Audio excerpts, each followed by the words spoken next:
Hello friends, welcome to my channel. आज हम Harsha relation with Pulakeshin second के बारे में देखेंगे। इससे पहले हमने हर्षा और पुलकेशिन सेकंड के बारे में पहले से ही वीडियो अपने चैनल पर अपलोड कर दिया है। अगर आपने उसे नहीं देखा तो देख लीजिए ताकि आपको अच्छे से समझ में आए।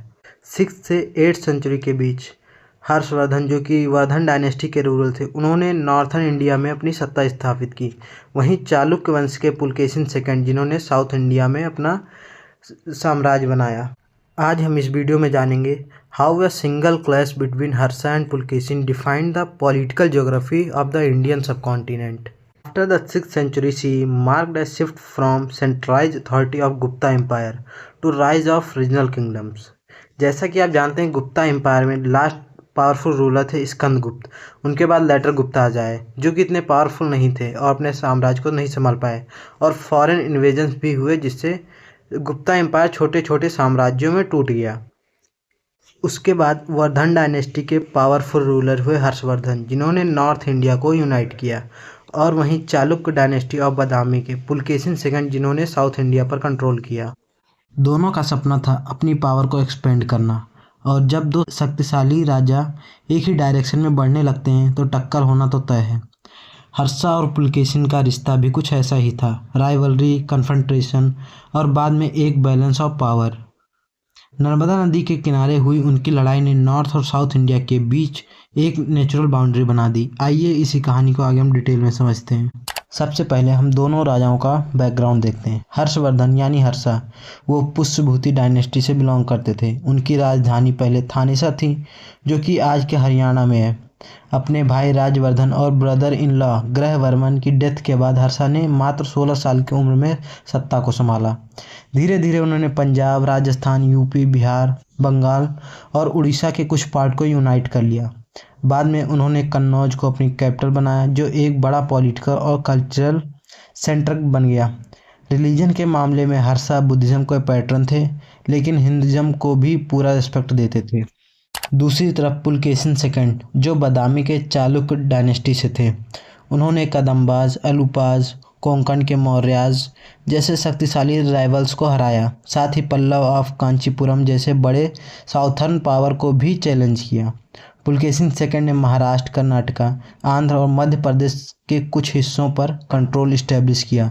उनका टाइटल था सत्यश्रेया, यानी कि रिफ्यूजी ऑफ ट्रूथ। वो हिंदुज़्म के सपोर्टर थे, लेकिन जैनिज़्म और बुद्धिज़्म के प्रति भी टॉलरेंट थे। अब देखते हैं दोनों के बीच में कॉन्फ्लिक्ट क्यों हुआ। पहला, हर्षा का एक्सपेंशन प्लान। नॉर्थ इंडिया को यूनाइट करने के बाद हर्षा की नज़र साउथ की तरफ थी। Deccan region rich resources, trade routes और स्ट्रेटेजिक लोकेशन के लिए फेमस था। शशांक ऑफ बंगाल और लेटर गुप्ताज को हराने के बाद हर्षा को लगा कि अब डेक्कन को भी जीता जा सकता है। उसी वक्त पुलकेशिन सेकंड भी अपनी पावर को पीक पर ले जा रहे थे। उनकी विक्ट्रीज ने उन्हें साउथ का स्ट्रॉन्गेस्ट रूलर बना दिया। इसीलिए जब हर्षा साउथ की तरफ बढ़े तो पुलकेशिन उनके नेचुरल राइवल बन गए। साथ ही देखते हैं नर्मदा रिवर वैली क्यों इम्पोर्टेंट थी। नर्मदा वैली नॉर्थ और साउथ इंडिया के बीच एक नेचुरल बॉर्डर थी। इस एरिया पर कंट्रोल का मतलब था डेक्कन प्लेटू और उसकी वेल्थ तक डायरेक्ट एक्सेस। इसीलिए दोनों रूलर्स के लिए ये रीजन बहुत इंपॉर्टेंट था।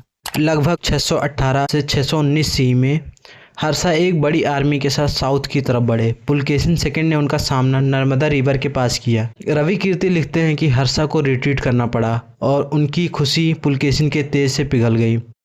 चालुक्य आर्मी की कैवलरी स्ट्रांग थी और उन्हें टेरेन का भी एडवांटेज था, जिसका रिजल्ट हुआ हर्षा को डिसीसिव हार मिली। डेक्कन का कब्जा करने का सपना टूट गया। नर्मदा रिवर नॉर्थ और साउथ के बीच परमानेंट बाउंड्री बन गई। अब देखते हैं इस बैटल के बारे में हमें कैसे सोर्स से जानकारी मिलती है। पहला है Aihole inscription 634 C, composed by Pulakeshin's court poet Ravi Kirti. It glorifies the Pulakeshin's victories including his defeat of Harsha. फिर आती है बाणभट्ट की हर्षचरित, जो हर्षा के बारे में लिखी गई, लेकिन इसमें हर्षा के डिफीट का जिक्र नहीं करती। और हमें चाइनीज़ ट्रेवलर हुआन सांग के अकाउंट से भी इसकी जानकारी मिलती है। अब देखते हैं दोनों में वॉर के बाद क्या हुआ। हर्षा ने नर्मदा को अपनी साउथर्न लिमिट एक्सेप्ट कर लिया। उन्होंने नॉर्थ इंडिया में अपनी पोजीशन और स्ट्रांग की। चाइना के साथ डिप्लोमेटिक रिलेशंस, बुद्धिज़्म और संस्कृत कल्चर को प्रमोट करना, ये सब उनका फोकस बन गया। और वहीं पुलकेशिन सेकंड की ये विक्ट्री सिर्फ एक जीत नहीं थी, ये उसके प्रेस्टीज और पावर का क्लियर प्रूफ थी। इस जीत के बाद पुलकेशिन सेकंड का स्टेटस नॉर्थ इंडिया के पावरफुल रूलर हर्षा के बराबर माना जाने लगा। लोग उसे परमेश्वरा के टाइटल से बुलाने लगे और उन्हें डिफेंडर ऑफ डेक्कन का रूप में सेलिब्रेट किया गया। उनकी फेम सिर्फ इंडिया तक सीमित नहीं रही, बल्कि इंटरनेशनल लेवल पर भी उसका नाम फैला। पर्शियन सैसनेड एम्पायर के रूलर खुसरो सेकंड के कोर्ट तक पुलकेशिन के एम्बेसीज भेजे गए। इस तरह पुलकेशिन सेकंड डेक्कन का सिर्फ एक किंग नहीं, बल्कि एक ग्लोबल लेवल रूलर बन चुका था। पुलकेशिन और हर्षा के बीच पॉलिटिकल डिवीजन के बावजूद इंडिया कम्प्लीटली डिवाइड नहीं हुआ। एक्चुअली एक वाइब्रेंट पीस एग्जिस्ट करता था। इस पॉलिटिकल स्टेबिलिटी की वजह से नॉर्थ और साउथ इंडिया के बीच ट्रेड और कॉमर्स स्मूथली चलता रहा। इससे पूरे सब कॉन्टिनेंट की इकोनॉमिक रियलिटी स्ट्रांग बनी।